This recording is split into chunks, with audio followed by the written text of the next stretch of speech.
A paz do Senhor a todos. Estamos aqui mais uma vez para estar comentando mais uma lição. Desta feita estaremos falando sobre uma visão bíblica do corpo. Estamos estudando esse trimestre a lição cujo tema é a Igreja contra o Império do Mal. E agora estaremos falando sobre esse importante assunto. Estaremos comentando aqui a lição de número 9, que será ministrada no dia 27 de agosto, melhor dizendo, de 2023, terceiro trimestre. Você que está chegando agora no canal, quero te agradecer pela oportunidade de estar permitindo entrar no teu lar através deste aparelho. E também pedir a você que acessore agora o canal, que possa estar se inscrevendo para estar nos ajudando. Também compartilhando este vídeo se você gostar, dando o seu like e ativando o sininho para receber as próximas notificações. E se tiver alguma dúvida também, alguma pergunta, poderá estar fazendo nos comentários. Quero pedir a você que fique até o final do vídeo para estar junto estudando esse importante assunto, falando sobre o corpo. É uma lição muito tranquila, onde estaremos falando sobre algumas visões seculares em relação ao corpo humano e como a Bíblia nos ensina em relação à preservação deste corpo para a glória de Deus. Este é o tema central da lição, onde estaremos estudando que Deus, quando mandou Cristo à cruz do Calvário, foi para resgatar o homem da queda, do pecado, que foi afetado em as suas três áreas, tanto corpo, alma e espírito. Então é isso que estaremos trabalhando aqui. Quero convidar você então a ficar conosco até o final do vídeo. Então a lição, como já falamos, é o terceiro trimestre, e aqui nós temos o texto áureo, que é: mas o corpo não é para a prostituição, senão para o Senhor, e o Senhor para o corpo. 1 Coríntios capítulo 6, versículo 13, a parte B. A verdade prática: o corpo é o templo do Espírito Santo, e por isso deve ser conservado em santificação até a volta de Cristo. Então nós vemos aí que o corpo, ele tem uma importância fundamental na vida do ser humano, assim como tem a alma e o espírito. Nós veremos que existem algumas doutrinas que desprezam o corpo, chegam até a dizer que o corpo é uma maldição da alma, é uma prisão da alma, e veremos que não é verdadeiramente assim, Na verdade é o contrário. O corpo, ele é o invólucro da alma, e é através dele que nós conseguimos glorificar a Deus. Por isso que o corpo é para o Senhor e o Senhor é para o corpo. Esse é o tema central. A nossa introdução. Nesta lição, estudaremos sobre o ser humano e sua criação, bem como seu corpo e sua finalidade para Deus. Veremos sobre o cuidado que devemos ter com o nosso corpo. Veremos também conceitos deturpados em relação ao corpo e como o secularismo trata desse assunto em detrimento da palavra de Deus. Então nós vamos ver aí que vivemos a época em que o corpo tem sido uma cultura, e como o caso do narcisismo, estaremos falando alguma coisa sobre isso, e também falamos em lições anteriores. Hoje existe uma preocupação muito grande de pessoas com a estética. Isso não é errado, desde que não haja excesso. Mas hoje, quando você passa nas academias, estão lotadas de pessoas procurando o corpo perfeito.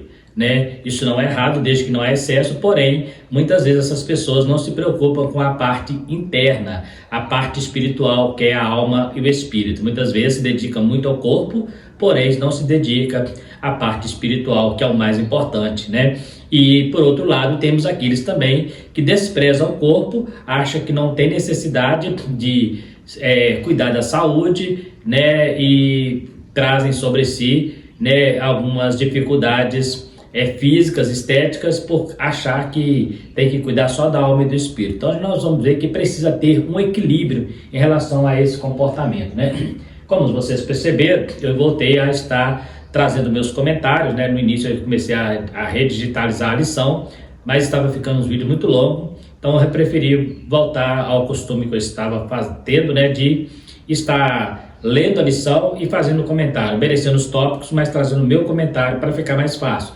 E trazendo sempre algum conhecimento paralelo, teológico, para dar uma incrementada no assunto da lição, principalmente para os professores. Como vocês já conhecem, eu sou o professor Marcelo, e congrego na Igreja Assembleia de Deus. E aqui nós temos comentado a lição de adulto, também a lição de jovens, né? E a gente comenta sempre naquela visão de trazer um suporte para o professor da Escola Bíblica Dominical e para aquele aluno também que gosta de estudar mais a fundo a lição, né? A nossa primeiro tópico aí diz a criação do ser humano. Então nós vemos aí a origem da raça humana, né? O homem foi criado à imagem de Deus, né? Imagem e semelhança de Deus. Isso significa que o homem é semelhante a Deus e o representa. Isso não quer dizer idêntico. As palavras hebraicas tselem, que é semelhança, e demut, que significa imagem, se refere a algo similar. Então não é igual a Deus, é similar a Deus, é semelhante a Deus. O homem é semelhante a Deus no sentido mental, espiritual e moral. Por quê? Porque fisicamente Deus não tem uma forma corpórea. Então o homem não tem como ser igual a Deus numa forma física, porque Deus não é físico, né? Porém, mentalmente falando, é o único ser que tem a capacidade de pensar, a capacidade de raciocinar. Por isso somos semelhantes a Deus nesse aspecto. Inclusive, foi esta a estratégia de Satanás ao tentar o homem no Éden. Falar, quando você tocar nessa árvore, você vai conseguir conhecer as coisas como Deus, né? Pensar como Deus, né? Também é um ser espiritual, porque foi o único ser da criação que Deus soprou nele o espírito, né? Não fez isso nos animais, mas no homem Deus soprou ali o espírito. E depois a terceira coisa é que fez ele também através do espírito, trouxe sobre esse homem todo o seu caráter moral, né? No homem. Então todos os princípios morais que temos, que o homem tem, é herdado de Deus. Então alguns têm tentado deturpar esta moral, têm tentado secularizá-la, mas nós sabemos que essa moral vem do próprio Espírito que Deus soprou no homem. Então o único ser que tem condição de viver racionalmente é o homem, né? Então a palavra Adam é um termo genérico que significa humanidade. O ser humano é o único ser que tem o sopro de Deus para a vida. Então a palavra Adam, quando você vai encontrar lá, é a palavra que deu origem ao nome Adão, a palavra hebraica que significa homem ou humanidade. Então tanto vale para homem quanto para mulher. Na palavra Adam não há gênero, mas por isso Deus colocou então a separação de gênero. Já explicamos isso no vídeo anterior, aonde ele coloca, né, chama o homem, né, é o macho ali de Ish, né, homem, e a mulher de Ishá, né? E então a gente vê ali que Deus, quando ele cria o homem, depois ele faz a separação de gênero. Então, mas a palavra Adam é uma palavra genérica para a humanidade, né? A constituição do homem. No primeiro momento, o homem é constituído de duas partes, sendo uma material e outra espiritual. Isso nos estudos teológicos nós chamamos isso de dicotomia.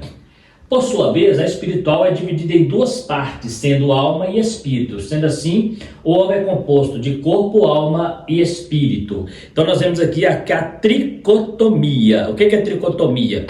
Para nós que cremos que a alma e o espírito são coisas separadas, né? Há quem diga que o homem é corpo e a alma e espírito é uma coisa só, né? Tanto a alma do homem como o espírito do homem é uma coisa só. Mas para nós que acreditamos na tricotomia, né, na trindade humana, nós acreditamos que o homem tem corpo, tem alma e tem espírito. E vamos provar isso na Bíblia. Apesar de que, como já falei, a priori o homem é composto de duas partes, uma material e uma espiritual. A espiritual, se nós separamos ela em corpo, em alma e espírito, né?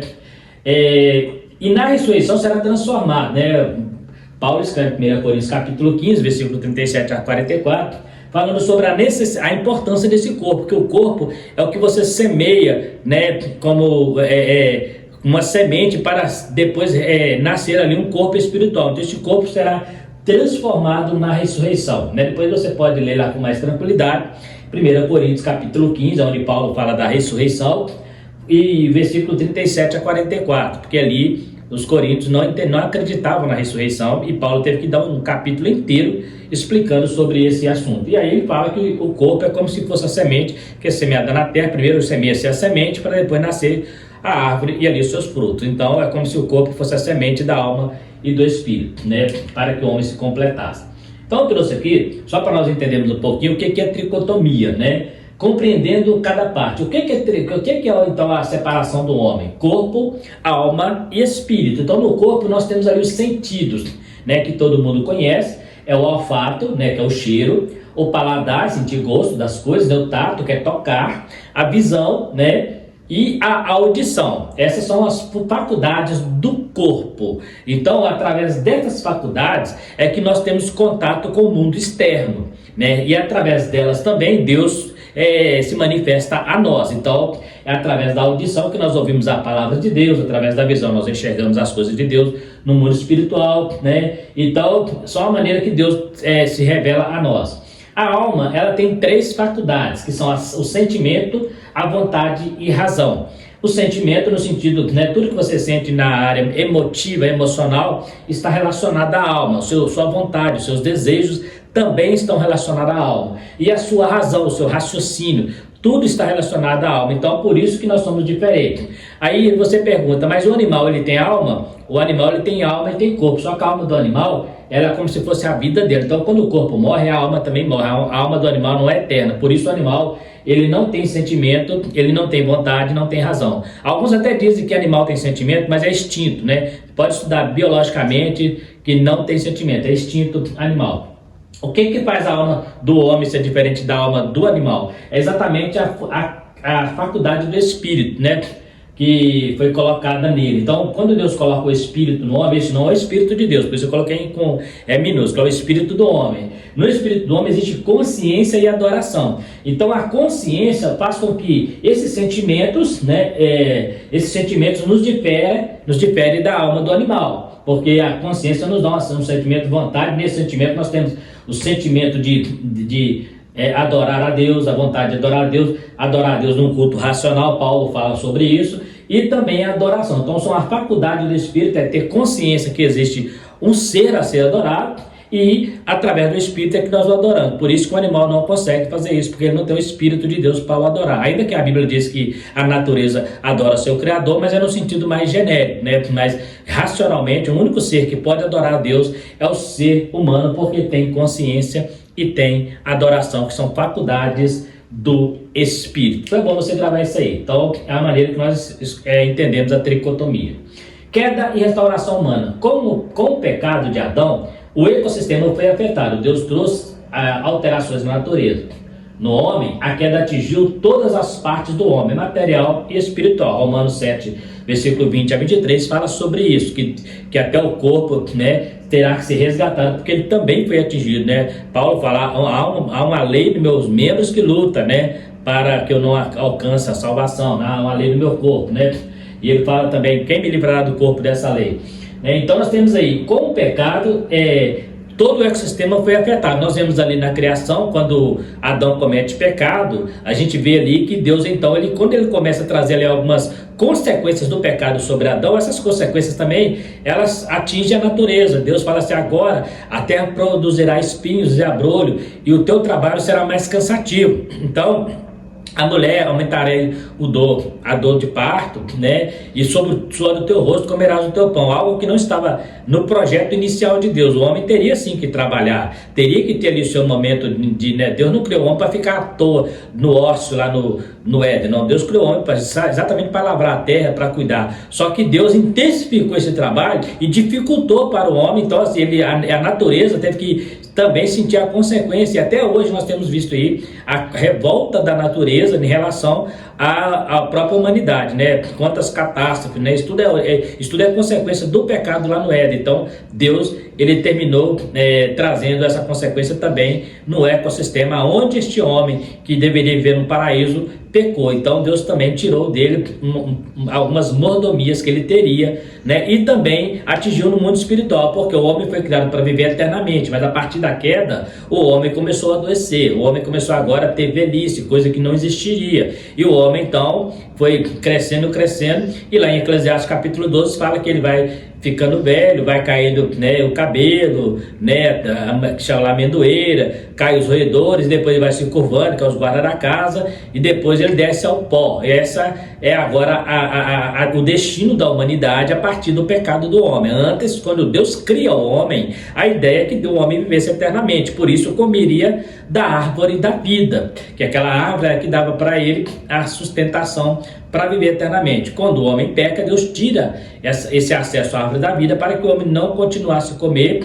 e morresse e vivesse eternamente, né? Então, eu tenho um vídeo, inclusive, explicando um pouco sobre a árvore da vida, né? Talvez você pense assim, Marcelo, mas como é que funciona? O homem comeu ou não comeu? Vai lá no meu vídeo, onde eu falo na lição do profeta Ezequiel, que foi do trimestre passado, e lá eu tenho um vídeo que eu explico sobre a árvore da vida, comparando com a árvore que Ezequiel vê lá, na revelação do templo, né? No templo, no novo templo de Ezequiel. Só você procurar lá, não lembro agora o tema certinho, mas está lá no canal que você pode estar olhando.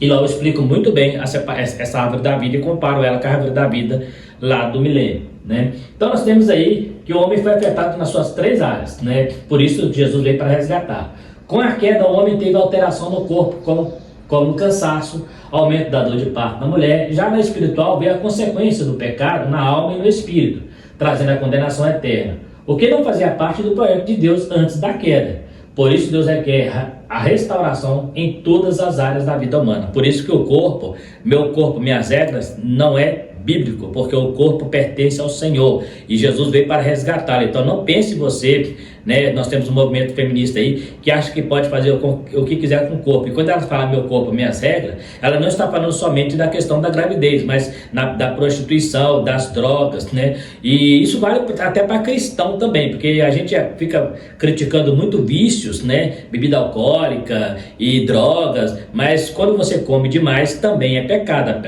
A glutonaria, além de não ser saudável para o corpo, assim como não é os vícios, a glutonaria também é pecado. Então aquela mesma condenação que há para quem bebe bebida alcoólica, há para aquele que é glutão também. E tem gente que acha que não é pecado algum. Outros falam, eu sou viciado nisso, sou viciado em café. O cristão não pode ter vício. Se você é viciado em café, você precisa pedir a Deus para te libertar, né? Porque se você condena o vício, é uma incoerência. Você está condenando alguém que é viciado em alguma coisa e falar que é viciado em outra, né? Isso é incoerente com a sua pregação. Então eu não posso ter vícios, porque eu condeno o vício como pecado, né? Então tudo que você faz que passa a te dominar, passa a ser pecado. Por isso que a Bíblia fala que o pecado não pode ter domínio sobre vós, né? Porque em vós habita o Espírito Santo, né? Então tem que tomar cuidado com isso aí.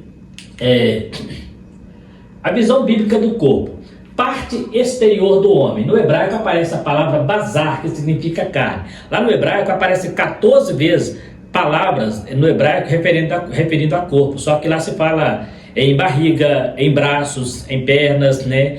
Em rosto, e uma vez só aparece a palavra bazar, que significaria corpo, né, no sentido do corpo inteiro, né, que seria a palavra correta.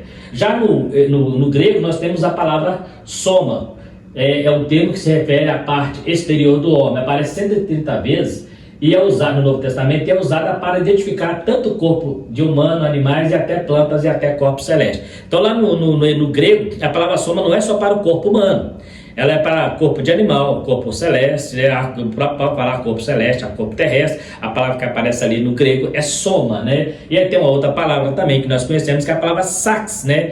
Que significa carne. Muitas vezes a carne no Novo Testamento, quando fala carne, está referindo ao pecado no corpo, né? A minha carne pecaminosa, a carne contaminada. Então sempre que vai aparecer lá o termo a minha carne, normalmente o comentarista está dizendo de uma carne no sentido moral do pecado, não na carne no sentido físico, porque a palavra carne no sentido físico seria soma, só para ficar bem definido isso aí, né? Então o corpo, ele é o invólucro da alma e é através dele que o pecado se manifesta, por isso temos que cuidar dele. Então você só comete pecado no corpo, não tem como você cometer pecado, né? Ainda que a Bíblia diz que há pecado que é fora do corpo, que há pecado que é no corpo, que é em caso do adultério, mas ele é só no sentido de didática, mas o corpo sempre vai acontecer no pecado, seja na maneira de você olhar, né? Pecando no olhar, não colocarei coisas mais diante dos meus olhos, seja na maneira de falar, não sai da vossa boca palavra torpe, né? Seja na vossa maneira de ouvir, né? Não emprestar o seu ouvido para coisas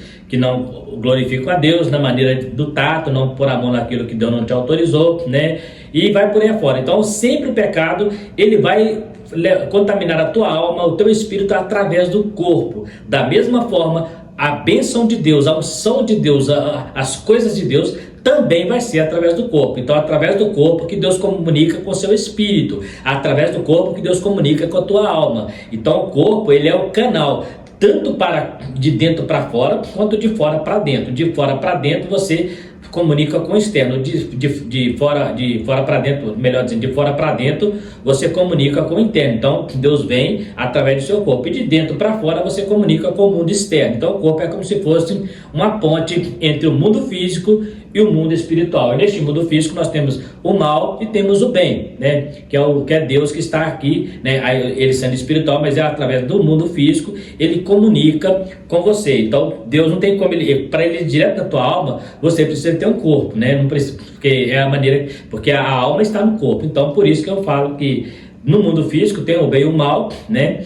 E este bem é usado por Deus e o mal é usado pelo diabo. Então, é a maneira como Deus trabalha, né? Então, por exemplo, para Deus falar algo para você, não tem como ele falar direto na tua alma, hein? Apesar que Deus pode fazer isso, pode falar com você até dormindo, mas na maioria das vezes você vai ouvir, né? Deus vai usar os seus ouvidos para ouvir. A Bíblia diz que a fé vem pelo ouvir e ouvir a palavra de Deus, então através do ouvido, né? E a pregação também, a Bíblia preciosa são os pés daquele que pregam, né? Então você vê que está relacionado sim ao corpo. O corpo foi feito com a função de glorificar a Deus, né?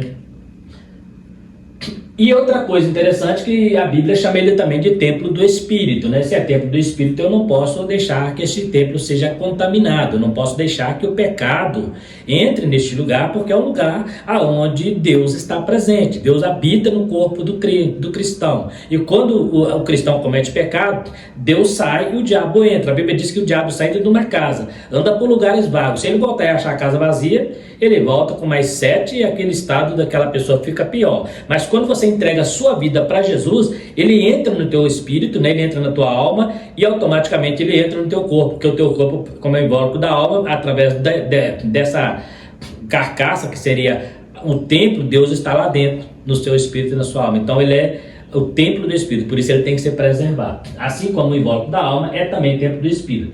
E é também através dele que o Senhor comunica com o homem interno. Por isso temos que ter cuidado de não profaná-lo. Através dos sentidos do corpo é que manifesta a nossa adoração a Deus. Então através dele também eu expresso a Deus. A minha alma joga para o corpo e o corpo expressa fisicamente, né?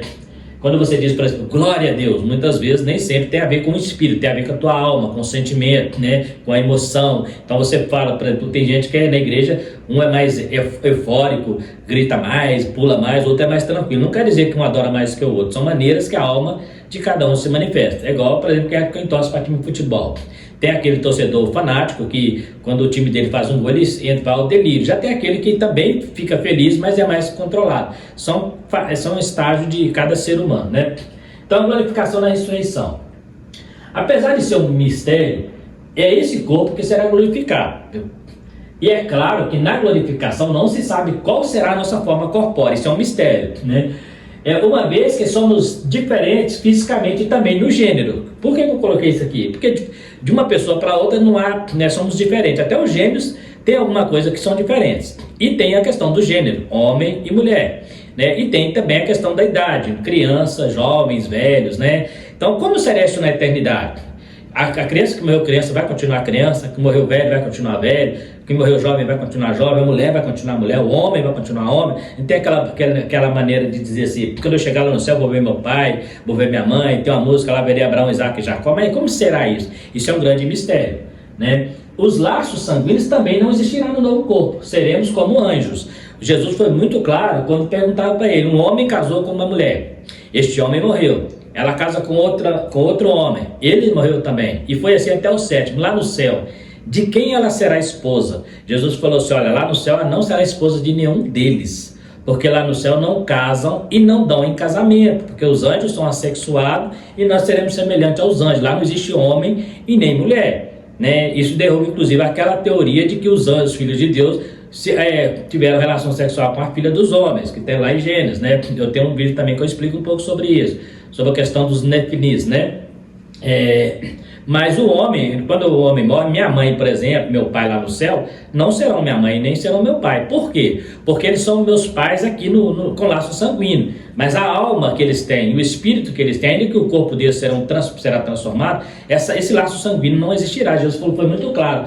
O cara que é casado com uma mulher, né, uma só carne, lá no céu já não é mais. Cada qual tem a sua personalidade ali, sua divisão. Então, o homem que morreu e a mulher que morreu lá no céu, mas não será homem e mulher. Então, também não haverá velho, não haverá criança, porque o espírito de uma criança, a alma de uma criança, ela não é infantil. Ela é a mesma espírito e a alma de quando ela estiver velha. Ela não está presa a essa questão de tempo, né? O espírito do velho também não é velho, é a mesma espírito e a alma de quando ele nasceu. Então, é só para você entender isso aí. Então, lá no céu haverá essa questão, né? Como eu serei lá no céu? Primeiro que eu não sei qual será a minha forma física, porque eu serei transformado, mas num corpo glorificado, assemelhante ao corpo dos anjos. Os anjos têm os seus corpos de uma maneira diferente, não sabemos como, isso será revelado só na eternidade, mas eles têm seus corpos. A Bíblia diz que há corpos celestes, há corpos terrestres, né? Há corpos espirituais. Mas como será isso? Uma coisa eu te digo, não será igual é aqui na terra, igual laço sanguíneo, eu tenho minha descendência, minha ascendência, lá não, lá,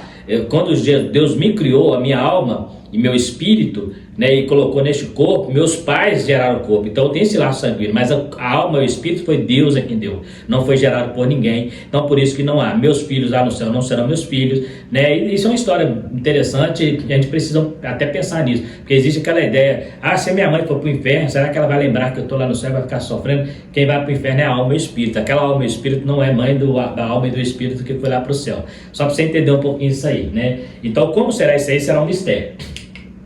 Mas se você tiver alguma dúvida, quiser estar comentando nos comentários também, a gente pode estar esclarecendo e quem sabe mais para frente até fazendo um vídeo explicando mais detalhado essa questão da eternidade, né? A visão secular do corpo, hedonismo e narcisismo. Já falamos um pouquinho sobre o narcisismo, que é aquela síndrome de Narciso, de idolatrar sua autoimagem, né? A palavra hedonismo vem do grego hedone, que significa prazer. Assevera que o principal ou mesmo único alvo da vida é o prazer, e com isso devemos lutar contra o sofrimento, contra a dor. Eles não aceitam, eles acham que no hedonismo o ponto central é prazer, é divertir, é curtir. Hoje é o que o mundo vive, hoje as pessoas querem, hoje nós temos um termo comum que a pessoa quero zoar, eu tenho que curtir minha vida, eu tenho que aproveitar. Com sabedoria isso não é pecado, o problema é quando passa com excesso e você começa a fazer coisas que saem fora da vontade de Deus, começa a cometer pecados achando que está divertindo, né? Aí você está usando a sua liberdade como libertinário, né? Então, para o filósofo Aristipo, um discípulo de Sócrates lá do quinto século, né, antes de Cristo, e Cirenaicos, que era um grupo também de filósofo que, segundo foi fundado até por este Aristipo, que ele é de Cirene, é a única coisa que realmente importa. Para eles, a única coisa que importa é divertir, então você tem que curtir. Hoje é um pensamento quase que em massa daqueles que não são cristãos. Tem que divertir, você tem que curtir. Hoje, as casas de entretenimento, as que mais lotam, as viagens, as pessoas sempre correndo atrás de bens materiais, muitas vezes fica como aquele homem lá na Bíblia, que Jesus fala assim, olha, louco, o que tem se preparado para quem será? As pessoas estão mais preocupadas com a vida física do que com a vida espiritual, estão mais preocupadas com o seu corpo físico do que com a alma e com o espírito. Tem gente que se cuidasse da alma e do espírito, igual cuida do corpo, eles seriam salvos com muita tranquilidade, mas cuidam demais do corpo, cuida da alma, cuida demais do corpo, mas não cuida da sua alma e não cuida do seu espírito. Então precisa haver equilíbrio. O cristão, ele precisa, tem crente que é um invertido, né? Ele cuida muito da alma e do espírito, não cuida do corpo. Acha que pode ir para a igreja de qualquer maneira, pode ir relaxado, não precisa colocar uma roupa legal, né? Fica, né? Isso é de cada um, mas às vezes a pessoa tem condição de comprar e ele acha que aquilo é humildade. Não, muitas vezes não se confunda humildade com relaxamento, com desleixo, né? Se você pode vestir uma roupa legalzinha, isso é legal, até bem apresentável, né? Mas tem gente que acha que pode ir de qualquer maneira e confunde aquilo com humildade, né? Nada a ver. Você pode sim, há uma academia, o cristão pode ir na academia? Pode, ele inclusive deve, a academia vai ajudá-lo em algumas situações físicas, na saúde. O que não pode é o excesso, a pessoa querer mudar o seu corpo esteticamente para ficar chamando a atenção das pessoas, né? Despertando até em alguns casos o erotismo, estaremos falando aqui, e virar o narcisismo, a pessoa achar que tem que viver em função do corpo, né? E tem gente que tem feito isso, tem gente que vive em função do seu corpo, né? Fica gastando fortunas e mais fortunas para manter um corpo em forma, sendo que isso vai para o pó, né? Vai chegar uma hora que isso vai acabar. Agora a alma e o espírito é eterno, então temos que ter o equilíbrio, cuidar de ambos, né? Da alma, do espírito, mas também cuidar do corpo, né? Então tem um equilíbrio nisso aí. Então nós temos aqui, eles achavam que tudo é prazer. Hoje você vai nas casas de show, falou que é festa, falou que é show, tem gente indo, o pessoal quer só se divertir. E fica horas a fio nesses lugares e não cansam, né? Quando vai para a igreja não vai ficar 2 horas ouvindo a palavra de Deus e louvando ao Senhor. Mas quando vai para uma festa, fica a noite toda e se tiver outro dia ele continua. Quantas vezes sai, né, de manhã para ir para a igreja, você vê pessoas que passaram a noite toda no bar, né, e aquilo para eles é vida, né, mas aquilo é uma vida que vai acabar, né, é o excesso, é o pecado, né. O narcisismo, já falamos sobre ele, é aquele cara, a síndrome de Narciso, né, eu tenho um vídeo também que eu falo sobre ele, nessa lição mesmo, né, aonde ele, né, o cara se apaixonou pela própria imagem, né. Hoje nós vemos as pessoas nas academias, eles vão para a academia preocupando com a estética, outros tomando até alguns suplementos, né, para ficarem fortes, né, mulheres procurando o corpo perfeito, não que isso seja pecado, desde que este corpo não seja para ficar exibindo para as pessoas, para os homens, para despertar sensualidade, despertar erotismo, né? Um corpo perfeito é muito bonito, uma pessoa, uma mulher tem um corpo bonito, um homem tem um corpo definido, isso é bonito e é saudável, né? O que não pode, isso ser, a motivação a ser outra, a motivação é eu que estar em bem comigo mesmo, estar com a minha saúde perfeita, com o meu corpo nos conformes, isso é normal, isso é aceitável. O que eu não posso é achar que isso é para eu chegar na igreja, por exemplo, que eu tenho muitos casos, sabe disso, de pessoas que chegam na igreja querendo chamar a atenção para o seu corpo, né? Eu falei poucos dias sobre alguns fisiculturistas, pessoas que vão para as academias, rapazes, começam a ficar fortinhos, né? E daqui a pouco eles começam a mudar o seu vestimento, eles já não usam mais uma camisa social, quer usar aquelas camisas coladinhas, né? E chegam na igreja para, né, mostrar ali que são musculosos, né? E cuidado, né? Talvez você pode até não, isso é inocente, né? Mas é interessante que as pessoas começam a ir para academia, eles mudam sua vestimenta, né? Eles começam a usar roupa muito colada. Então, cuidado, para que essa academia não seja uma intenção negativa de você estar despertando, chamando a atenção de alguém para o seu estereótipo, para o seu corpo físico, porque o que mais importa em você não é o que você representa por fora, é o que você é por dentro, é a tua alma, o teu espírito, o teu caráter com Deus, a tua moral. Então, você pode ser o cara bonitão, a mulher bonitona, mas se você não tiver Deus na vida, isso aí vai acabar, né? O que prevalece é lá em Eclesiastes, o corpo volte ao pó, mas o espírito vai ter que voltar para Deus. Então, esse é o eterno. Então, o narcisismo hoje é adoração ao corpo, né? Pessoas que adoram o corpo, né? Se exaltam. Às vezes fala assim, adorar, a pessoa pensa, mas adora, em que sentido? Não é no sentido de adorar como adora Deus, é no sentido de venerar o corpo e colocar o corpo como prioridade, né? Tudo que você coloca como prioridade na sua vida, em detrimento de Deus, em detrimento até mesmo de pessoas, que se torna pecado. Todo excesso é pecado, né?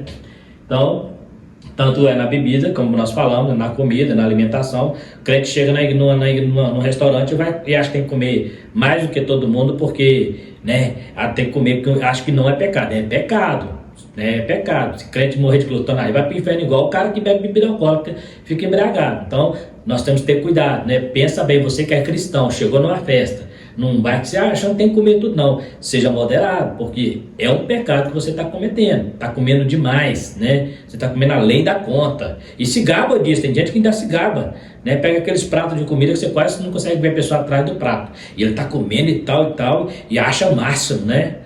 Pecado. Cuidado, Deus pode cobrar isso aí. E, inclusive, não só pecado para a sua alma, para o seu espírito, mas pode prejudicar também o seu organismo. Você está comendo coisa que vai, mais tarde, o teu corpo vai cobrar, né?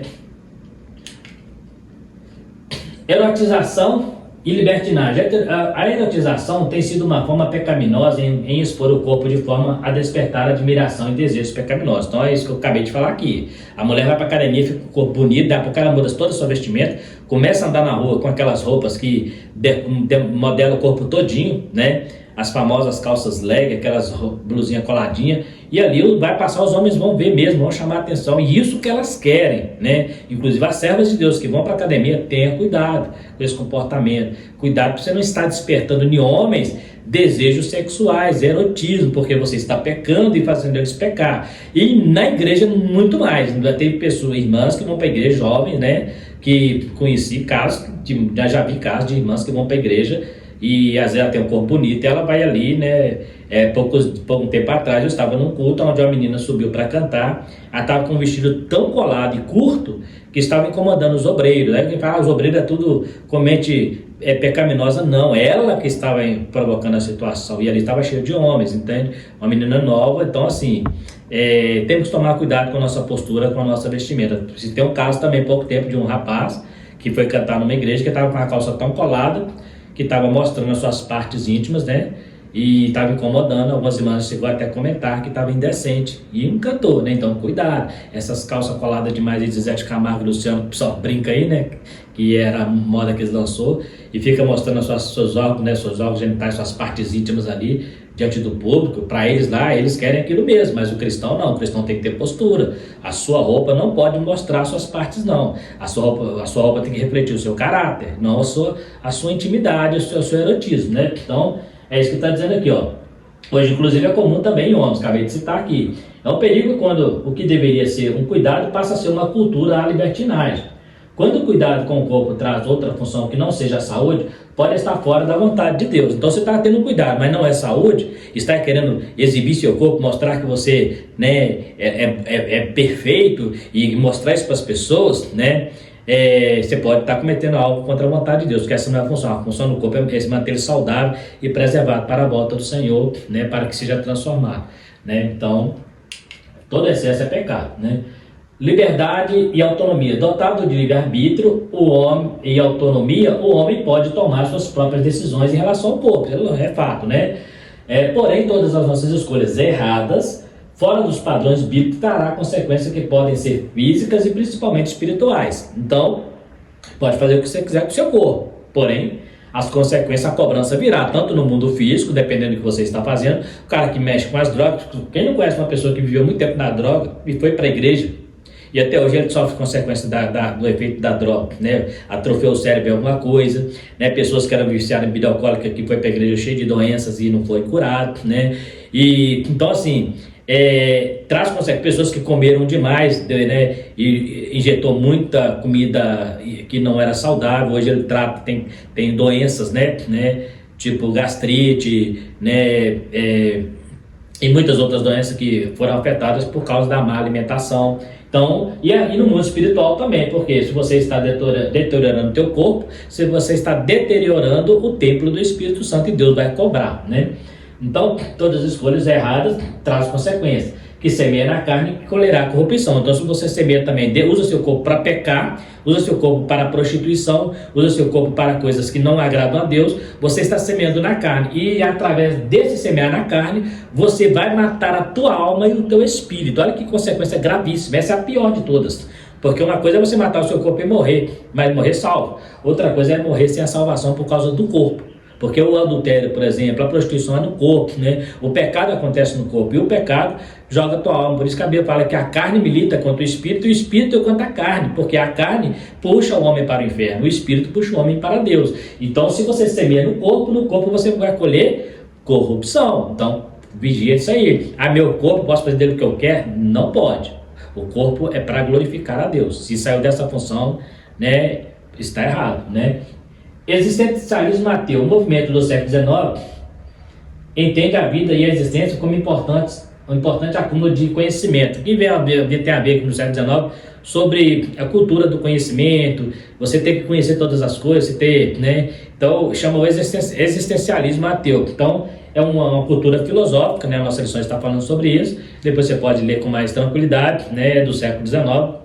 E eles trazem essa ideia que o mais importante nessa vida é você acumular coisas, conhecimento, provar de todas as coisas, é participar de tudo, é viver a vida com intensidade. Isso não é errado desde que não haja excesso, né? Acabamos de dizer, tudo que você faz que não é excesso não é errado. Eu tenho que viver minha vida com intensidade, viver a vida toda trabalhando, só trabalhando, não dá tempo para a família, não dá tempo para amigo, e é só querer juntar dinheiro. Volto lá naquela palavra que eu acabei de citar, louco, esta noite, que tem se preparado, para quem será se essa noite pedir a tua alma? Então eu preciso ter vida. Tem gente que trabalha tanto, quando ele está bem velho, que ele vai descansar, e ele acumulou muito dinheiro, não tem saúde, e tem que gastar o dinheiro todo para cuidar da saúde, e muitas vezes morre sem conseguir usufruir do dinheiro. E quem vai usufruir daquele dinheiro é os filhos, que muitas vezes não trabalharam, não batalharam para alcançar aquilo ali. Então, tem que vir um equilíbrio. Preciso trabalhar, mas eu preciso ter também um tempo de lazer, né? Um tempo de prazer, de hedonismo saudável cristão, porque o hedonismo,